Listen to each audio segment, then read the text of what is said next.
Doctor को बाबा में श्री राम के दर्शन। एक बार तहसीलदार साईं बाबा के दर्शन करने के लिए शिरडी आए। उनके साथ एक डॉक्टर जो उनके मित्र थे वे भी आए थे। डॉक्टर राम भक्त और जाति से ब्राह्मण थे। वे राम के अतिरिक्त और किसी को न मानते थे और पूजा करते थे। वे अपने तहसीलदार दोस्त के साथ इस शर्त पर शिरडी आए थे कि वे न तो बाबा के चरण छुएंगे और न ही उनके आगे सिर झुकाएंगे।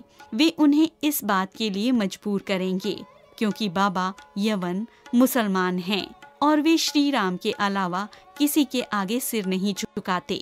शिरडी पहुंचकर जब दोनों साईं बाबा के दर्शन के लिए मस्जिद आए तो तहसीलदार से पहले उनके डॉक्टर मित्र आगे गए और बाबा के चरणों में गिरकर वंदना करने लगे। यह देखकर तहसीलदार को बड़ा आश्चर्य हुआ।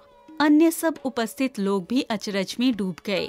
कुछ देर बाद जब उन्होंने डॉक्टर से इस बारे में पूछा कि आपने अपना इरादा कैसे बदल लिया, तब डॉक्टर ने उन्हें बताया कि बाबा के स्थान पर उन्हें उनके इष्ट श्री राम दिखाई दिए और उनकी मोहनी सूरत देखकर मैं तुरंत उनके चरणों में गिर पड़ा। जब वह ऐसा कह रहे थे तो उस समय साईं बाबा खड़े मुस्कुरा रहे थे।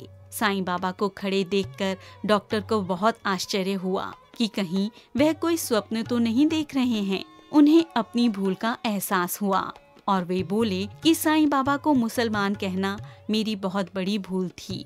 बाबा तो पूर्ण योगावतार हैं। अगले दिन से उन्होंने उपवास करना शुरू कर दिया और प्रण किया कि जब तक बाबा स्वयं मस्जिद बुलाकर आशीर्वाद नहीं देंगे तब तक मस्जिद नहीं जाऊंगा। उन्हें प्रण किए 3 दिन बीत गए। चौथे दिन उनका खान देश में रहने वाला मित्र आया। मित्र से कई वर्षों बाद मिलने पर बहुत खुश हुए।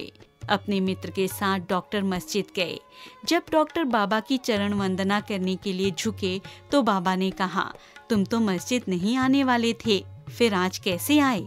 बाबा के वचनों को सुनकर डॉक्टर को अपना प्रण याद आया।